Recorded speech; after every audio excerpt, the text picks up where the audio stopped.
Hi guys, welcome to this week's Couch Confessions. Today we're going to talk about the wisdom of riding life's waves and what psychotherapy is supposed to be and what it's not supposed to be. So, I've been around a long time.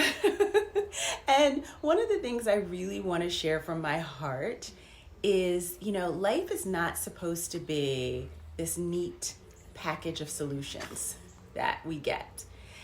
And as a psychologist and someone who's navigated both stormy seas and more tranquil shores, I really want to share a piece of my heart with you guys. As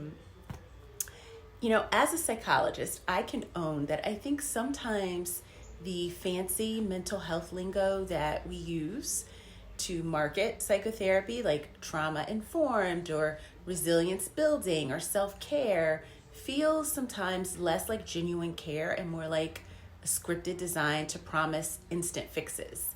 And I think that's, it's bad in a way because it makes people think they're coming to psychotherapy to get a quick fix rather than teaching you to deal with the imperfections, or not the imperfections, but the struggles of life. And right, so what my mantra is always like, imperfections are not things that need to be corrected. They're things that we learn to ride the waves of life, to learn balance in our life.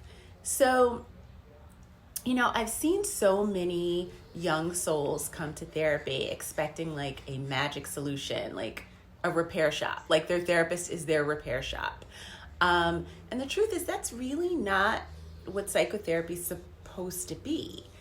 Our challenges aren't flaws to be erased. They are more,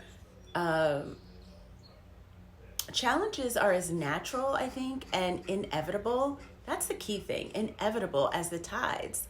Our lives ebb and flow. Sometimes it's gentle and sometimes it's with force. And therapy isn't about eliminating discomfort or chasing perpetual happiness. It's about understanding that every emotion, even the messy ones, has its place and purpose in our lives, right? So like each tear we've cried, each laugh we've had, every moment, even moments of uncertainty and doubt, it's a part of our unique journey towards balance, right? And your therapist can be your ally in helping you on that journey towards balance.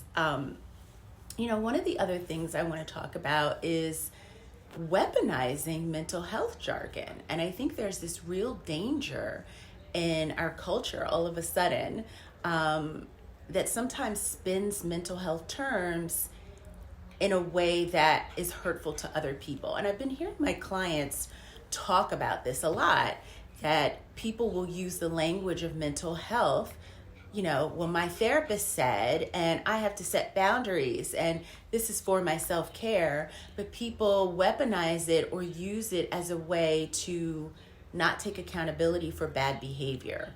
So I'll give you an example. One of my clients was telling me a story of how she has this friend that just cancels like big plans on her at the last minute, and how she'll like lose money or whatever because they've planned a dinner or an event or whatever, and then the friend will call like 5 or 10 minutes before they're supposed to leave and cancel. And this is just an example. I mean, I'm sure you guys know what I'm talking about. If you know what I'm talking about, please leave a comment because this seems to be more prevalent. But that, when my client calls her friend on calls her out on it, like, why did you do that? Or this is how I felt about it. You canceling at the last minute. Like, you ruined my plans. You ruined my schedule. I could have been doing something else. The friend will throw back at her, well, my therapist said I have to set boundaries and that, if I don't want to go out, I can change my mind. It's a part of my self-care. And it's like, girl, no. Unless something is like really wrong with you, no, that's just bad behavior. We have to show up for our people. We have to create community. That's also a part of good mental hygiene, right? So I don't know. Is that something you guys have experienced? I am hearing, like I said, a lot about people who weaponize mental health terms.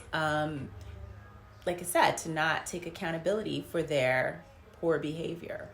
And again, like, I'm so happy that people can talk about their therapist. Like, when I was growing up, it was taboo to have a therapist. Nobody talked about their therapist. So it's a good thing that people are talking about their therapist in this, like, my therapist said. But, you know, we always want to aim for balance. So yes, you want to put yourself first and you want to take care of yourself and you want to have boundaries. But a part of that is also recognizing social skills, right?